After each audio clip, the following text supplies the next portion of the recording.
সেদিন মা আর মেয়ে মিলে বেরিয়ে পড়েছিলাম একটু শপিং করার উদ্দেশ্যে। জানি প্রচণ্ড রোদ, মাথা পাগল করা রোদ, কিন্তু যেহেতু আমার ছুটি থাকে না, তো সেদিন ছুটি ছিল আর বললাম যে চলো মা তাহলে আজকে একটু বেরোনো যাক। আর এই যে বেরিয়ে পড়েছি আমরা।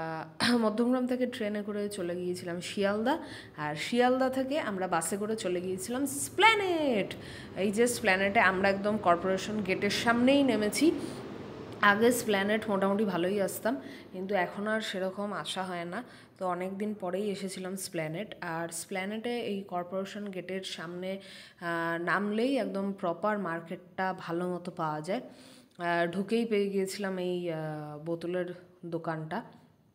তারপর একটু সোজা হেঁটে এই যে নিজাম যে মার্কেটটা আছে, তো একটু সোজা হেঁটেই আমরা রাইট সাইডে চলে গিয়েছিলাম, কারণ প্রত্যেকবার আমরা এই দিকটাতেই যাই।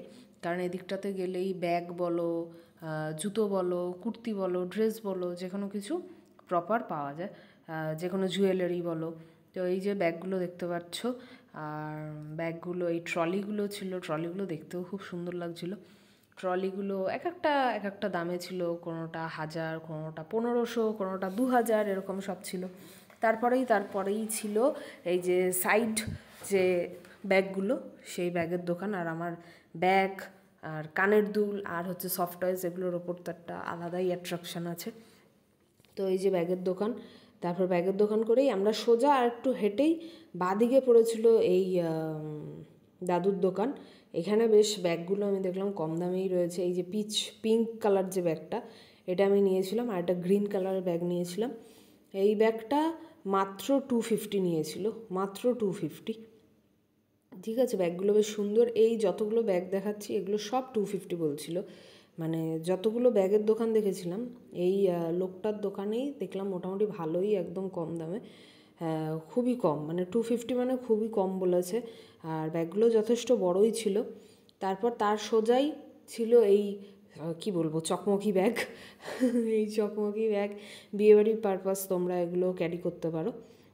যেগুলো 250, 300 এরকম ছিল। তারপরেই হচ্ছে এই যে আমার স্বপ্নের দোকান সফট টয়েস, কিন্তু আমি এবার একটাও নিইনি, কারণ মন থেকে আমি আর চাইছিলাম না নিতে, এত হয়ে গেছে, ঘরে রাখার জায়গা নেই, ওই জন্য আমি আর নিইনি।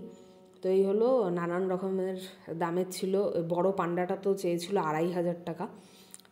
তো এরকম সব ছিল, ছোটোগুলো 250, 300 এরকম। তারপর এই যে কুর্তি আর প্লাজো সেটগুলো ছিল, এগুলো 450, 500 এরকম দাম চেয়েছিল। এই ক্রপ টপগুলো ছিল, ক্রপ গেঞ্জিও বলতে পারো, এগুলো ছিল। এগুলো সব 250 ছিল, বড় হোক ছোট হোক, যতগুলো এরকম এরকম শার্ট টাইপসের বা প্রিন্টেড আর কি টপস যেগুলো ছিল, এগুলো সবগুলোই 250 চেয়েছিল। এগুলো সব 250। তো তার মধ্যে দিয়ে আমি একটা নিয়েছিলাম, যেটার ভিডিও তো তোমরা দেখতেই পেয়ে গেছো যে আমি কি স্প্ল্যানেড থেকে শপিং করেছি। তো এগুলো দেখো, প্রিন্টগুলোও খুব সুন্দর আর কালারগুলো তো খুবই সুন্দর লাগছিলো। তারপর এই যে গেঞ্জি আর প্যান্ট দিয়ে যেই সেটগুলো দেখো, এগুলো আমি একটা নিয়েছি।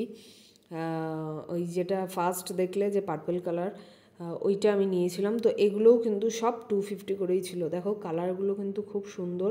তোমরা এগুলো নাইট ড্রেস হিসাবে ক্যারি করতে পারো, বা এমনি নর্মালি ক্যাজুয়াল কোথাও বেরোলে পরতেই পারো, আশেপাশে কোথাও ক্যাজুয়ালি বেরোলে ওগুলো পরতেই পারো, ভালোই লাগবে। তারপর এই যে সানগ্লাসও আমি একটা নিয়েছিলাম। তোমরা তো দেখেইছো, আশা করি যারা দেখেছো ভিডিওটা। তো সানগ্লাসগুলো 250, 300, ছোটোদের যেগুলো ছিল 150 এরকম ছিল, সাথে ওয়াচও ছিল। তারপর যাই হোক, এই যে এই লোকটার থেকে আমরা স্ট্রবেরি নিয়েছিলাম এক বক্স, 150 টাকা মনে হয় দাম চেয়েছিল। তো সেটাকে আমরা কত 80 না 90 টাকায় নিলাম, কারণ এই যে ভেতরে যে স্ট্রবেরিগুলো, এগুলো সেরকম ভালো হয় না, কিন্তু আমার বোনের খুব খাওয়ার ইচ্ছা ছিল, তাই নিয়েছিলাম। তো মোটামুটি ঠিকঠাকই ছিল, একদম খারাপ ছিল না। এই ব্যাগগুলো 200, 250 করেছিল। তারপর আমরা শরবত খেয়ে